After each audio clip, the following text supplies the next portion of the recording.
Hello and welcome to another episode on Dopamine Dialogues. And I just realized it's 11:11 and it's a new moon. And I have a very special guest in my home studio today, Dr. Vanita Richard, Mama, Mamzo, also my mama.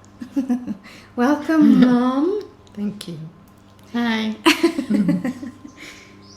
I wanted to record a podcast with my mom because I think she's done some amazing things so far in her life, with the most recent one being climbing to Everest Base Camp at age 73. I don't even know how you managed to think about doing that or even to execute it, but you'll take us through that. And also just, an amazing life experience, many years in education, a teacher in high school, working for Matthew Goniwe, for Pilo with Mary Metcalfe, and then doing your doctorate in bias and racism, addressing bias and racism in public schools, which is a profound research topic. So welcome. Thank you. I'm going to start from the very beginning. You said nothing's off the table, right? So, thinking about growing up, what are some of your, you grew up as, an Indian girl in apartheid South Africa. What was some of your earlier memories, or what are some of your earliest memories of growing up in that era of South Africa as an Indian girl? I remember when I was 8 years old, we lived in Sophiatown, and we lived in an extended family home. So it was my grandparents and all the brothers and sisters all lived together. And something struck me, we used to watch African weddings, because they'd parade in the street and dance and sing. And that was one of the highlights. But one thing that I remember quite vividly is my grandfather opening the door, because we had a telephone, to whoever really needed to use the telephone. So, neighbors, etc. So it was quite an integrated community. I mean, there were no whites there, but colored, African and Indian. And we also had some African tenants in the yard. And so, my earliest memories of that. And then, of course, we moved to Lens when I was 8. Lenasia. To Lenasia. Because Sophiatown was then declared a white area, and we had to then live in the army camp. It was a barracks, and two of my dad's brothers shared the barracks. But also, I wanted to say, when I was in Sophiatown, suddenly the group areas came in, and we used to go to school in Nuclear, so we'd walk down from Sophiatown to Nuclear Primary. And then after the Group Areas Act, my grandfather had to take us to Fortsburg by bus. And we had a platoon system there, and so we had to go to the afternoon school. And then my dad would pick us up with the van, with all the workers in the van. That was fun, but you don't realize just the impact it had on the elders. And so we got to Lens, lived in the barracks until our house was ready, and my little brother Dipak was born, and we moved into this house. We were quite isolated. There was hardly any homes around us, and my brothers had fun, picking, moving rocks and getting hold of scorpions, etc. And we had one grocery shop. And this guy was really lovely. His name was Jake. And I remember always friendly, always, teasing us when we when we went to buy groceries. Yeah, so that was the earliest. And of course, I was there until I got married, and I was 25 years old. So a long time living in Lenasia. And after marriage, we still continued living in Lenasia South for a while until I had and then moved to Mondio in, I can't even remember, I think it was 1993. Were there particular moments in your childhood where you first realized that there was something unequal about the situation? And how did you respond to that? I mean, the separation that you speak of, Sophiatown, the Group Areas Act. Yeah, I don't think it struck me, I think our parents made it easy in a sense that the transition wasn't sort of traumatic. Like in some people who were forcefully removed to Meadowlands from Sophiatown. But I think that, subconsciously it did sort of, affect me and change my views. In Lens, I think we were very, really isolated. So I remember going into town with my dad sometimes on a Saturday morning, and then you see different races. I remember being called a coolie mate at one stage, and I think it really sunk in very deeply. Somebody shouted, and my brother and I were walking, and somebody shouted, "Hey, you're coolie mate," And that, it was scary, but it was also so, humiliating in the core, because that's not who I was, in my mind. For the listeners, a coolie is a derogatory name for an Indian person. Mm-hmm. Yeah. Yeah. Well, in the South African context. Yeah. What gave you a sense of safety then as a child, even through those circumstances? And you speak about your parents. But what was it specifically about them? How did they shape your sense of safety?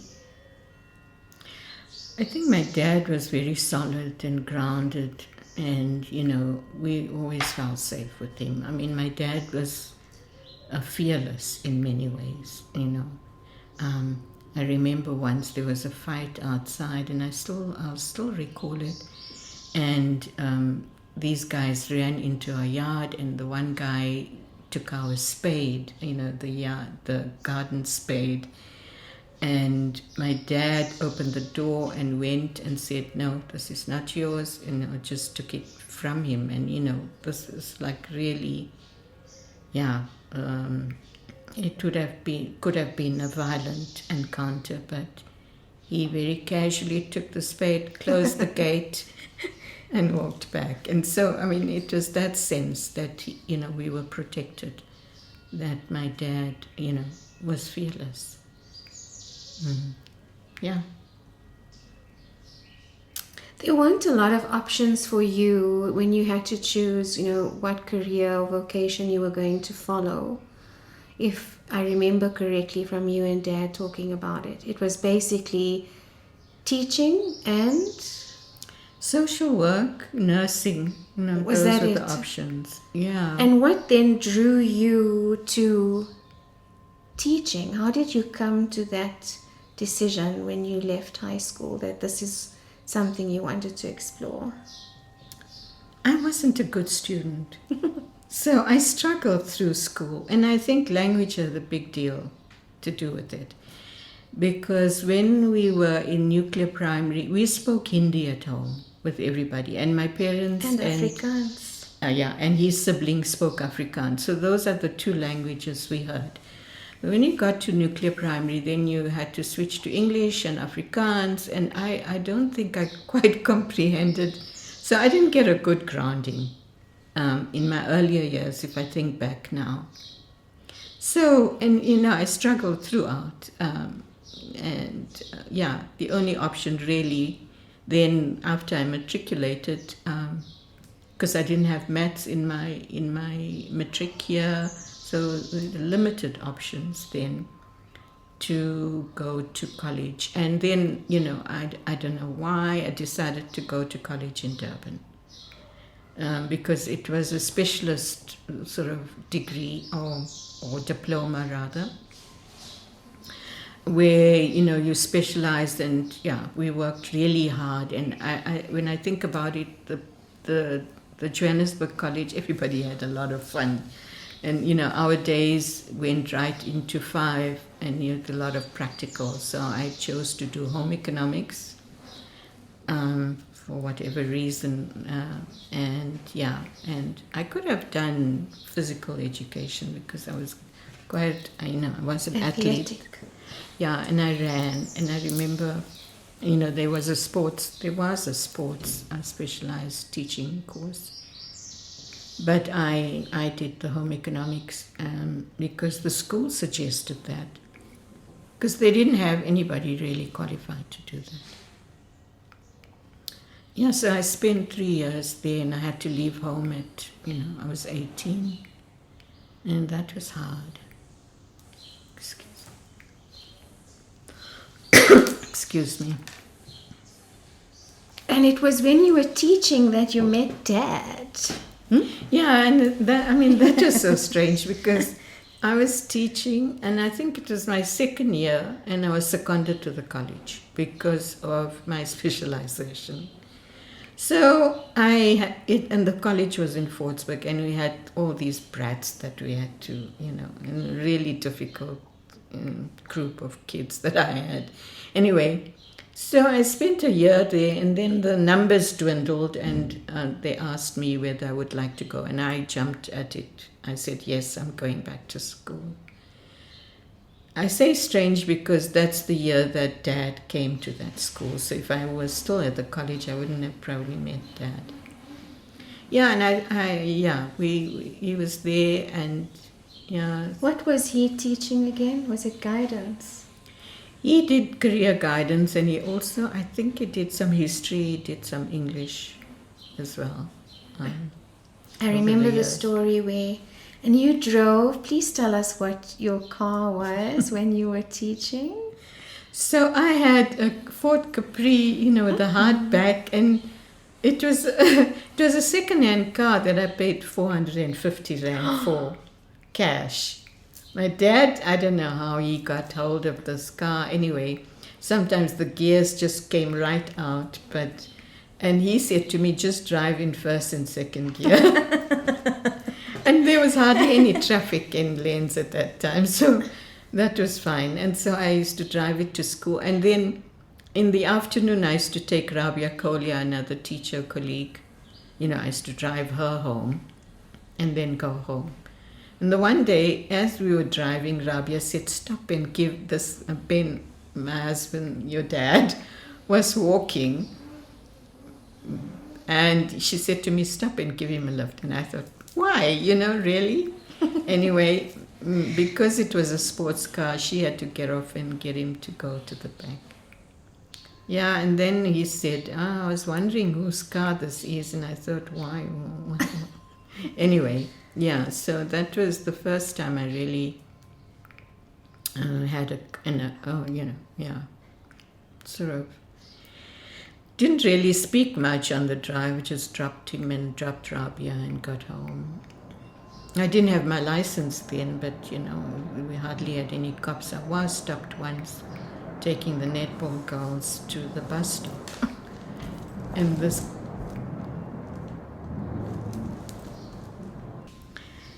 this cop stopped me. It was a white cop, and he said to me, can I see your license? I said, I just had my learners. And he said, why are you driving? I said, no, my brother was supposed to. I had to drop these kids. I gave him a story. And he asked me, are you a teacher? Because I was really tiny, and I think everybody thought I was still at high school. And he asked me, where do you teach, whatever, and let me go. Yeah, so those were fun times. And Lens was really not so heavily populated as it is now. There's hardly any traffic, so... There was one moment you told me about after Dad passed away. That was when he caught your attention for the first time, or at least his thinking. And I'm bringing it up because I think as an Indian female myself, I feel like I was brought up very differently from a lot of my Indian friends, in that you and Dad didn't really fit the mold in terms of how you thought, the freedom, you gave us in our own thinking. And it was a meeting where you were busy discussing at MH at the school whether you were going to build higher walls or something like that for security. Please tell us that story, and then what drew you to Mr. Benjamin Richard?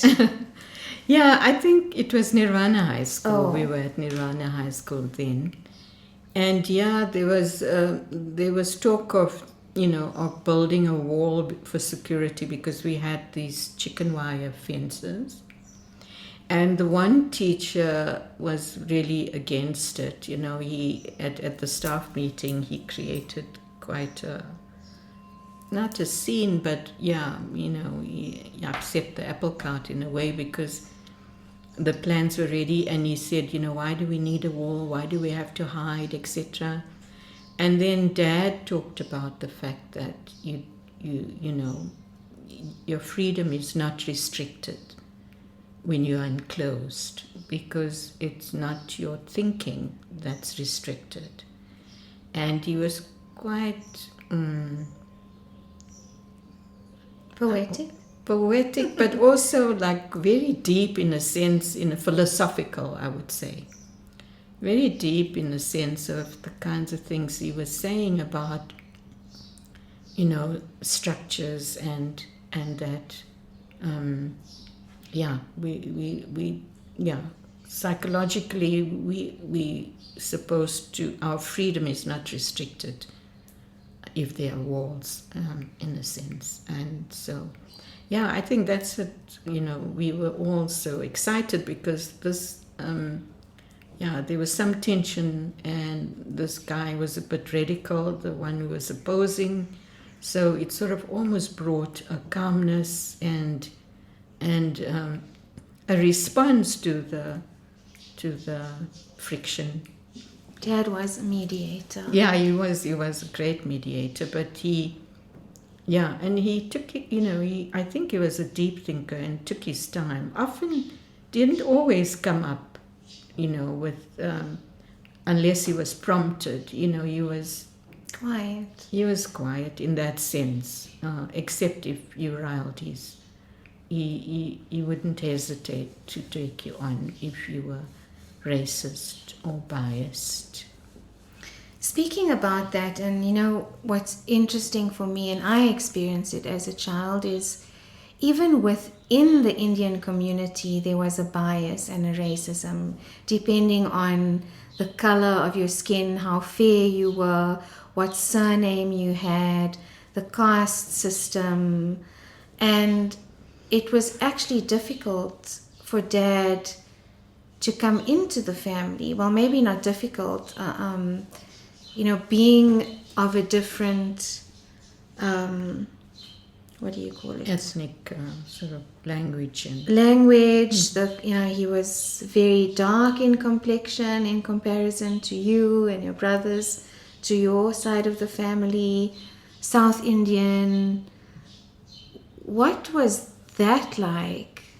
You almost broke the mold in a sense, because first of all, you got married in what was considered to be late in those years, and you chose someone like Dad that wasn't very conventional.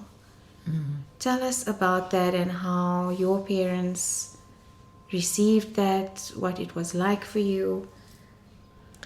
Yeah, it was, I think the marriage was hurried in a way.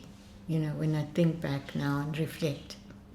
Simply because I didn't also know Dad all that well. I didn't know his background, his family. I knew a lot about his background in terms of varsity and his involvement in politics and things like that, but not really, his background. And I think we didn't explore that fully. And I think Dad had assumptions of the family, of our family as well. And I think there was sort of a fear of approaching. But my parents went to India, and in that time, Dad came to visit once or twice, and we just sat and talked. But the helper that we had told my mom that he visited, or whatever. My word. And my dad then asked, so what's, what do you want to do, etc. And I didn't have an answer, but anyway, he said Dad needs to come home. And when Dad came home, he just said, you want to get married? And I think Dad was taken aback, and he just set the date. My dad just set the date, and it was winter, I remember 3rd of July, and, and Dad walked back home. I don't know what he was thinking, but I think he was shocked.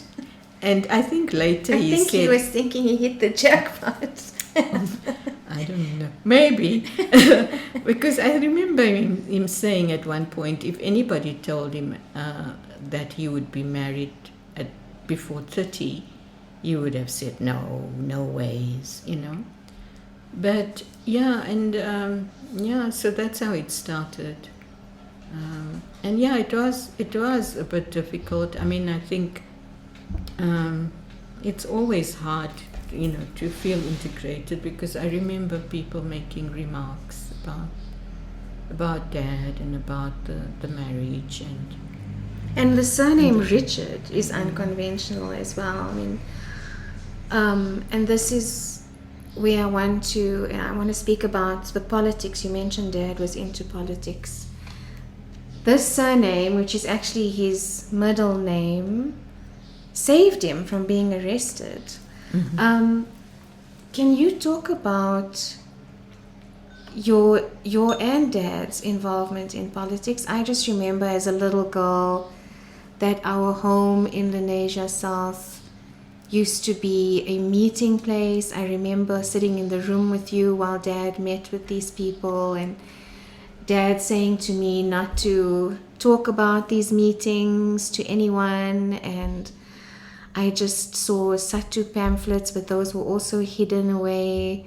And that probably touches the tip of the iceberg. I mean, Dad went to Tanzania when you were pregnant with Vivaj.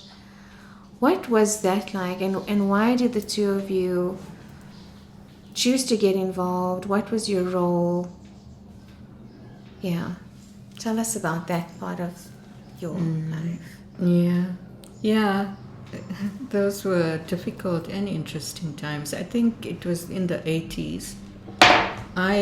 I was then transferred to MH Jussup, and that's where we started the union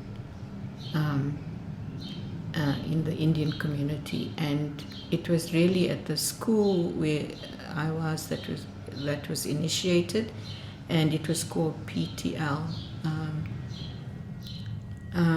PTL? Progressive Teachers League. And then and that's how we started meeting. We started conceptualizing what a union would mean, and then those meetings were often held at our home. It was considered a safe home and a convenient home. Oh, okay. In a sense, and I think people trusted that if they'd come there, that they wouldn't be exposed. So I think that there was deep trust and respect for Dad and for our home, etc. So that's how it started. And I remember sometimes till late at night, I just restricted everybody from smoking in the house because at that time people would smoke in the house, and I said no ways. So that was a bit contentious for Dad to tell everybody, because he never really liked doing stuff like that. Anyway, so that's how. And then the union, started in the colored community as PTU, Progressive Teachers Union, and in other communities. And then we had conferences with people in Cape Town, and it was really interesting and progressive and intellectual. Very often the whole concept of gender was still in the background, but we raised it. I know that the Cape Townian women were very forceful. And it was a learning experience too, learning about, different views, etc., and the debates, the friction, the mediation. They were, how do you stop being totally radical, because there was the danger of being caught, etc., by the security police. We had pamphlets, often at the school, and I remember once we were going to the airport and we were stopped. It was a state of emergency, and I had pamphlets in my bag because we were marking. It was towards the end of the June exam, and they searched my bag and found the pamphlets and, called the superior, and he said that I should then questioned us. And probably I looked innocent enough that he let us go. And well, there was a whole brown paper envelope of pamphlets in the boot that they didn't find. Yeah. That Dad gave to me at the airport, and he said, just throw this away and don't make it look suspicious. Obvious, yes. Obvious, which is why those memories stuck in my mind. But why was SATU, South African Democratic Teachers Union, these unions, what was so wrong about them in the apartheid era? Well, it was a resistance. It was resistance towards, the authoritarian regime. Way and the regime. Also the authoritarian way in which we were treated as teachers by the inspectorate. So that was the first form of resistance, where, because they would just walk into your class and sit at the back and, write notes without knowing really much about what was going on one lesson.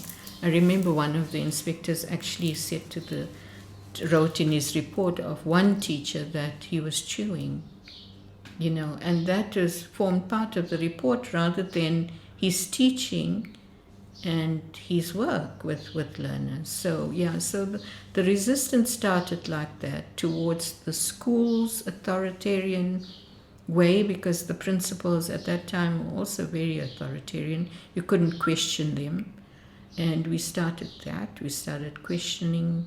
I was really in the forefront of that. That's where my activism really took hold, I think. Also, at that time, I was doing my B.Ed at Wits, and we had some lecturers like Ian Moore, who eventually became part of the new democratic South Africa. And we had papers there written by that were banned that we had access to, and it just grew your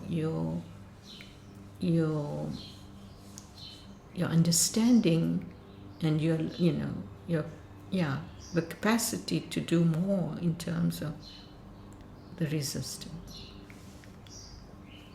It was only at Dad's funeral that I realized they used to, whenever we went on holiday, they used to store the MK weapons at our home. You didn't even know that. Yeah, I didn't.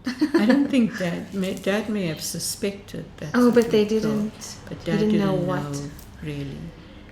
I don't think you could talk about that at all. I remember the one day we had two comrades hiding at our house because they were being hunted, and we were coming from school, and very slowly and softly Dad told me, these two people are at our home. Oh boy. Anyway, those were the days. So you have built up a lot of resilience. I mean, to have grown up in that way, and also, through the relationship with Dad, as a teacher, having to, to form part of a resistance, and just feeling and accepting as if you are less than, and then going through the anxiety of, comrades being hidden at your home, and besides that, how did working with leaders like Mary Metcalfe and at Matthew Goniwe influence your vision for education and transformation in South Africa that ultimately led to your, I don't know if it led to your doctorate, but yeah, how did it influence your vision moving into that type of work? Look, my doctorate came very early on in the system. It was in 2023 that I graduated, but I finished in 2022. 2003. 2003. I finished in 2002.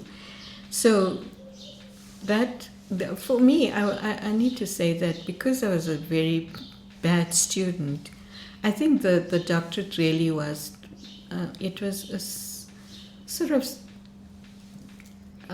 a goal of mine that I needed to say I could do this, I could achieve it. I could go through all of the degrees, do the masters, the academic rigor, writing, etc. And I mean, I think it was for me a self, how can I say, actualization in a way, and I thought I needed to get it before I was 50, and I did. So, I forget the question now. I also forgot. Well, how did working and moving from teaching, with Matthew Goniwe, Mary Metcalfe, everything influence your topic and your vision for transformation? Yeah, so when I joined the department, it was really exciting because it was a new transition in 1997, and Dad was at head office, and the first time that I had colleagues that were white and black. Head office? Head of education? Dad was at the head office. I was in a district office, and then I was coordinating guidance. And I remember the first thing we had to do was go to a school because the child had died, and we had to go and counsel in Soweto. And it's the first time that I went to a school in Soweto, with all black kids, and we had to counsel this class of kids where a child was stabbed to death. And that was a traumatic, but it was also an eye-opener because, you looked at the school, you looked at the resources those schools had compared to the resources we were used to, etc. And and we started working with colleagues of, colored colleagues, white colleagues, African colleagues, and it was exciting times. And then eventually I went into the leadership. I became a school inspectorate, going to schools, and that was a big eye-opener because my group of schools were in the inner city and in Hillbrow, etc., Troyville, Hillbrow, and I was amazed at the kind of work the principals were doing there because the schools became very mixed, and I worked in a supportive way. I think in a sense that they could approach me, and I became often called a mediator because when there were any conflict with parents, etc., they would always ask me to come, even between teachers, and I think that honed my skills to a large extent, being able to work in that in that community like that. And then eventually joined Matthew Goniwe, where we started training, developing materials for leadership, for school principals, etc. Yeah, and I mean, that was also a learning. I mean, I think our schools are still at a disadvantage, greatly. The African schools, the schools in the townships, are still far from what we would expect of a good public school. The ECDs. So, there's still work to be done, yeah. Yeah, I think the focus and the vision, sometimes got mixed up with doing without really much reflection, etc., and support. Can you share a moment when you felt that your work truly shifted something for a school or for a teacher or for a pupil, for a community? I think it was contact with Mary and her approach, to change. And she used the model of, the medical model, where, when doctors are interns, they would go with the professors or with the doctors on the rounds. And then they would discuss each patient together and get the intern's view on what they thought, etc. And that was like a sort of a supportive way of educating, of learning new skills for the interns, of how things are approached and how it needs to be approached in a collaborative way. And I think Mary, she's an amazing facilitator like that, and her thinking about support before compliance. And, suddenly it hit me that, because the department was very about compliance, you had to tick so many boxes. And suddenly we switched our thinking to, if things are not right in the school, if we're not ticking all the boxes, why aren't we ticking it? And what support and which areas of support is needed, and how would that support be given? And yeah, that just changed my whole thinking, the whole dynamics. And I mean, I really thoroughly enjoyed those 6 years that I worked in KZN, in Gauteng as well as in the Free State, a different context, but really collaborating with, school leaders into how they can be more supportive of learners as well as teachers. That's powerful. All right, so resilience, coming back to your resilience. You've getting emotional.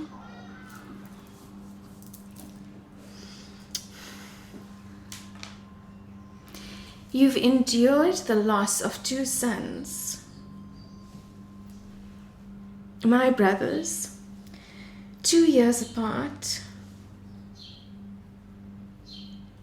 And I mean, going through what you went through, besides that, to add on top of that, how did you and how do you find the strength to keep moving forward? And then with Dad's passing last year as well, what practices and beliefs help you carry the grief without being consumed by it?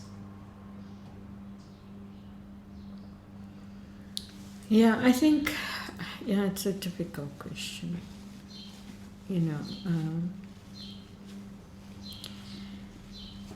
I think it's the philosophy that pulled me through.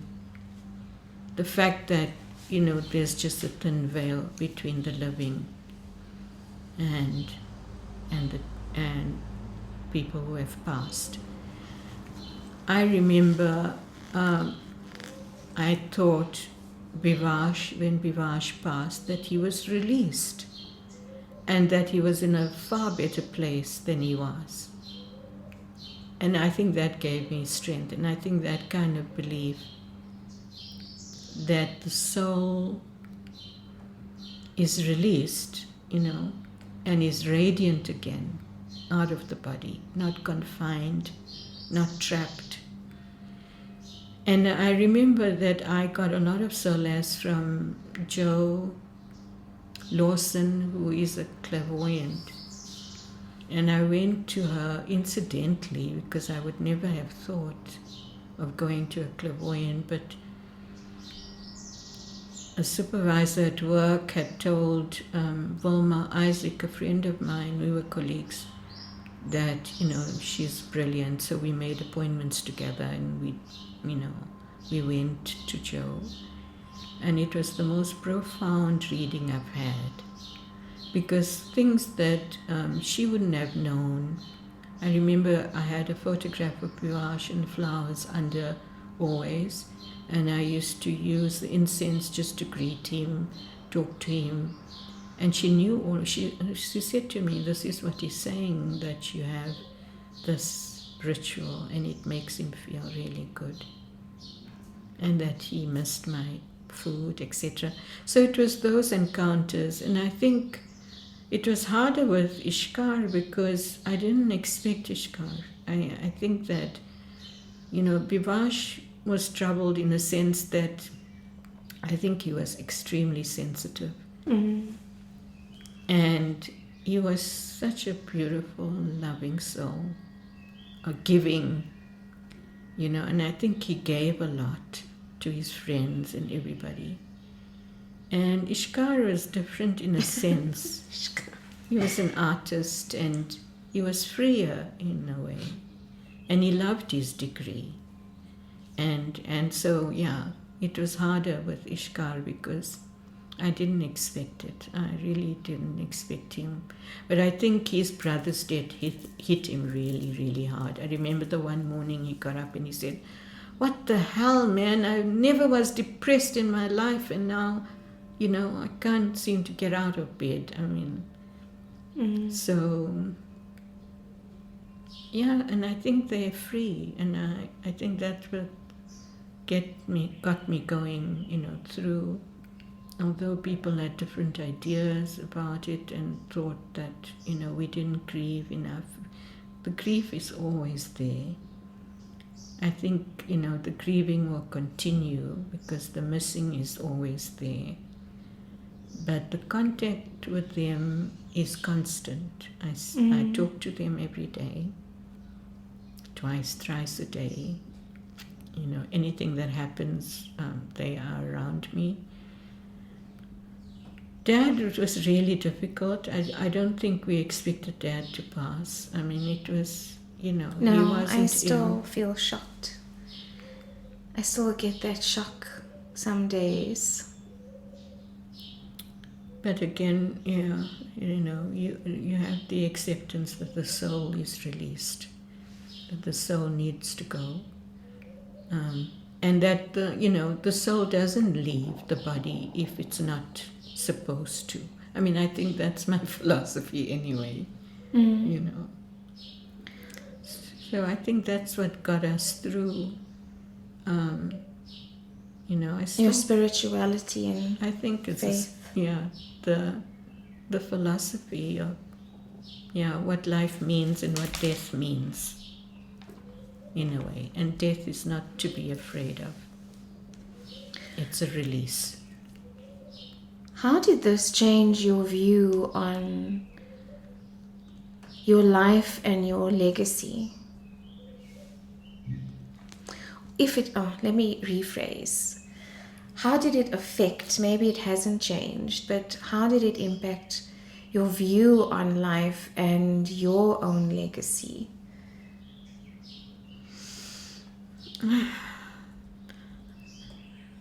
I don't know. Sometimes I think it made me a bit it made me harder in a way.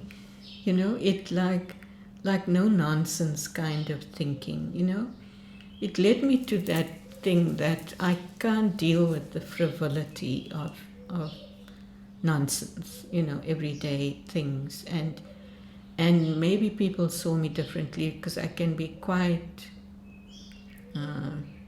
aloof, yeah, and people sometimes don't understand it, and maybe also aloof in quite a strong way, that people don't always understand it. Yeah, so I don't think it's a good thing, because it does take some energy to be like that, like you're not free in a sense. So I'm trying now to think about that differently, and think about every day that I need to move with flow, that I need to move with freedom. And I think just doing yoga has helped me a great deal. And I think even with the boys, I was into yoga. And I think the release of the body-mind integration, and the thinking about life in your pose, I think it helped a great deal, and continuously is helping. And I try and do yoga at least 4 or 5 times a week, because I think if I didn't do that, I'd be lost. Because I think practice about spirituality has to happen. It just doesn't happen. It's like a continuous thing every single day. A choice every day. Yeah. So you spoke about living in flow and in freedom. I remember growing up that it was quite restrictive sometimes, because you had fear. You had this fear about, Kashi and I could not play outside. I don't know what you thought would happen, but it was like, there was just this fear. I know we couldn't, go anywhere alone with friends, and then you climb Everest Base Camp, which is, it's not something, people do every day. I can't even put into words what that feat actually means. I can't even conceptualize it. When did you think, or when did you decide, or have an inkling, a feeling that this was something you wanted to do and that you were going to do it? Let me start with the early days. I think I was quite a disciplinarian, and my dad, it was my dad. Really, that influenced my dad. And maybe it was a bad thing for you guys. It restricted your freedom. But for me, it was like, I started your reading progress from the time you were 2. I know. And you were reading when you went to school. So I think all of that was just, maybe it was all the influence of my bad grounding at school, etc. So it wasn't a waste of time. You had to practice your piano, etc. So it wasn't, and I regret it now, because I think that restriction probably influenced, how you grew up. But so I was, even at school as a teacher, the kids, if I just stood at the door, they ran to my class. And, at MH Joseph, I remember, there were some really difficult kids there, but they'd come to me and, be quiet. I remember doing a relaxation exercise, because, we had substitute teaching where, a teacher's absent. And so you have no work for these kids, but you have to keep them for 40 minutes, quiet, etc. Because that was the thing with schools. Nobody makes a noise in the class. You're a bad teacher if your kids were noisy. So I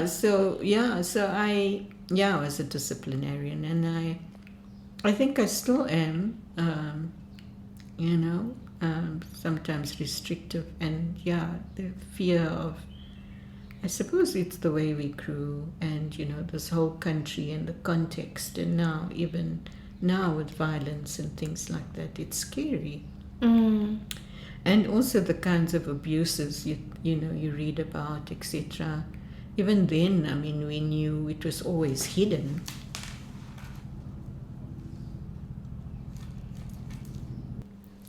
Yeah, no, the context makes sense, and you shouldn't regret it actually, because I mean, we wouldn't be who we are if it wasn't for, you know, the way, and instilling that discipline as well. That's something I've always carried, is knowing my potential, because, you know, we did piano, we did drama, we did performing arts, we did, I mean, Speech and drama. what didn't we do as kids?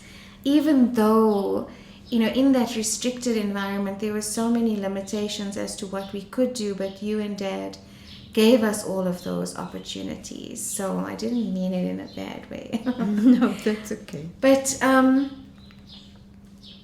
yeah, so Everest Base Camp. Yeah, I would never, I mean, if people ask me, you know, so you ticked off your bucket list. I mean, it wasn't part of my bucket list. I don't have a bucket list.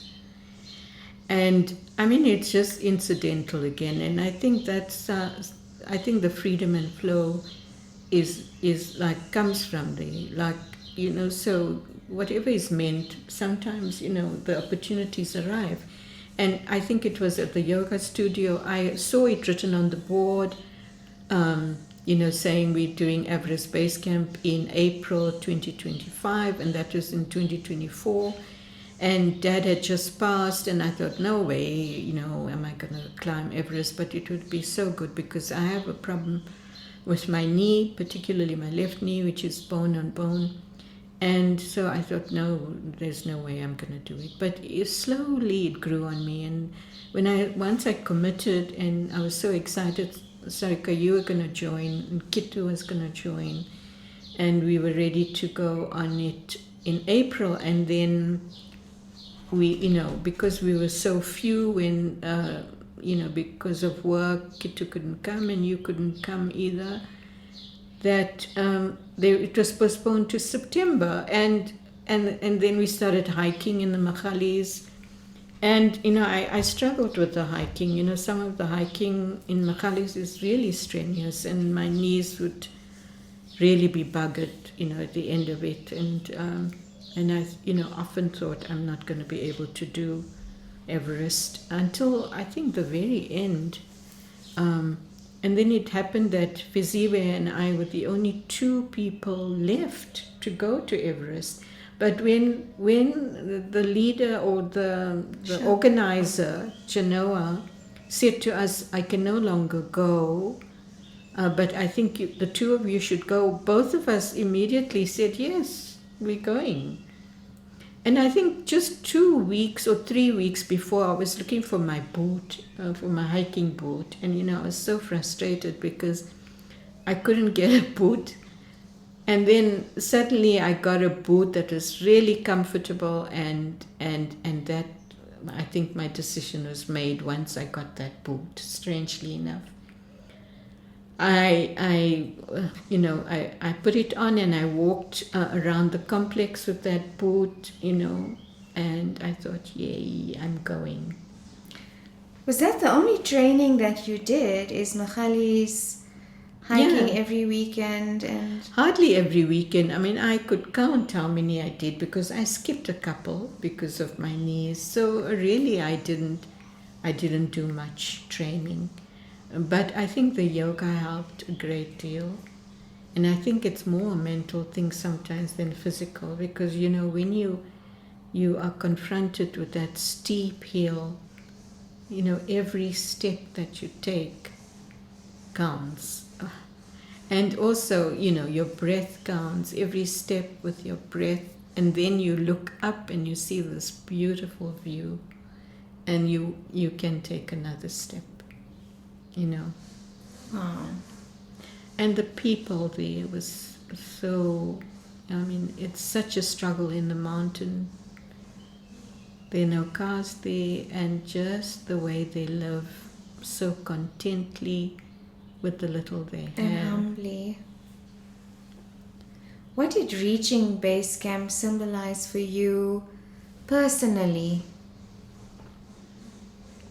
I think it wasn't just the reaching base camp, really. It was the whole journey, to be honest. And I mean, when I look back, I think that just reaching base camp, was the destination, but it was getting there that was more important. Just to be able to do that, to be able to get there. And I mean, it was a wow, but not such a big wow, to be honest.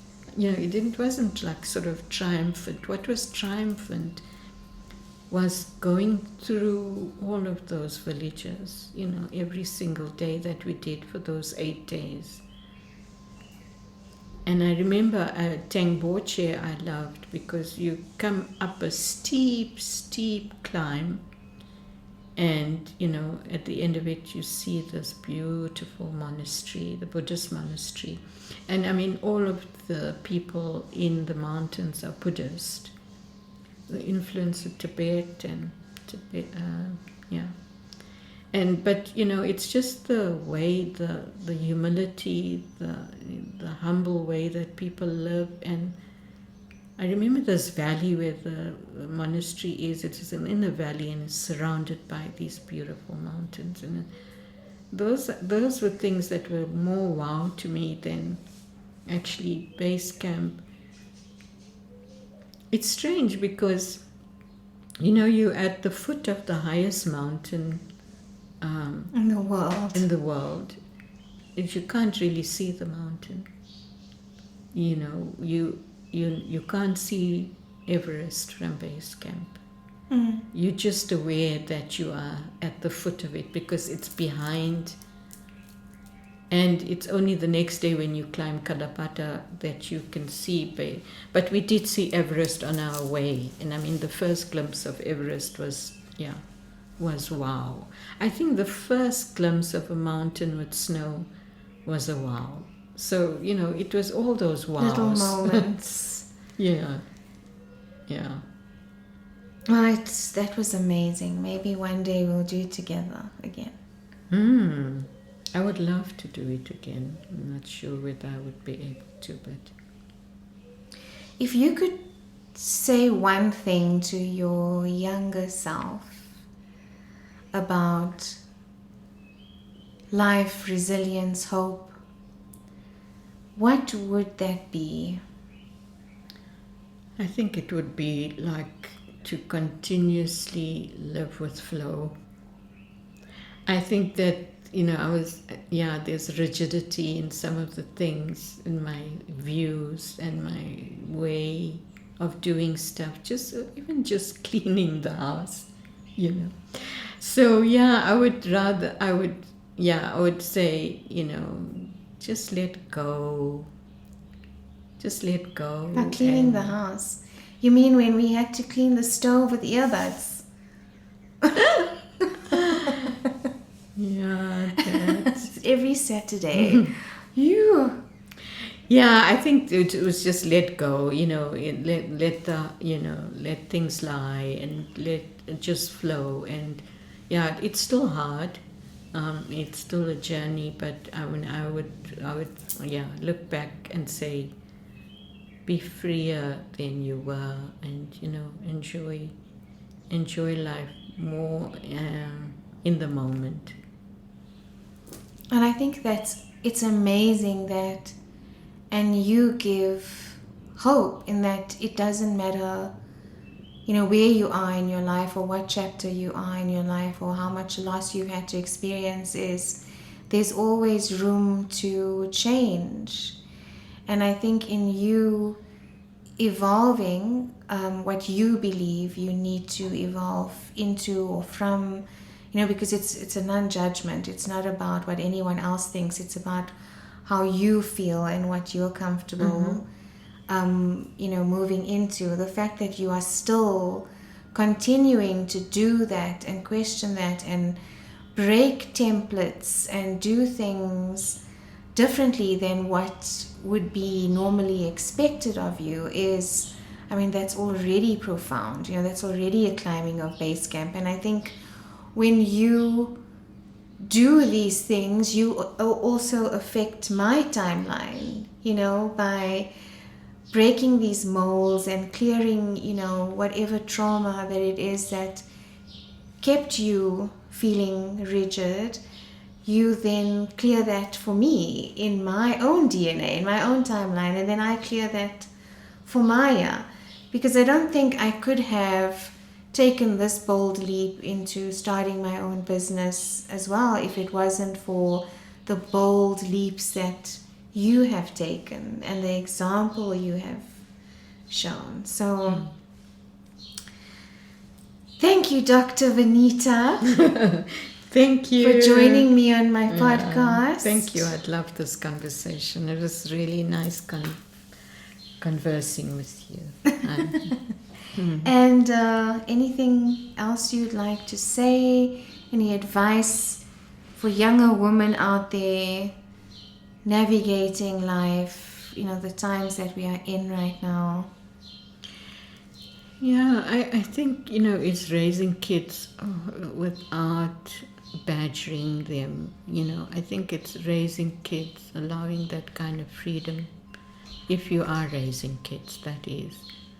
But also living with flow and freedom. I mean, I think it's easier said than done,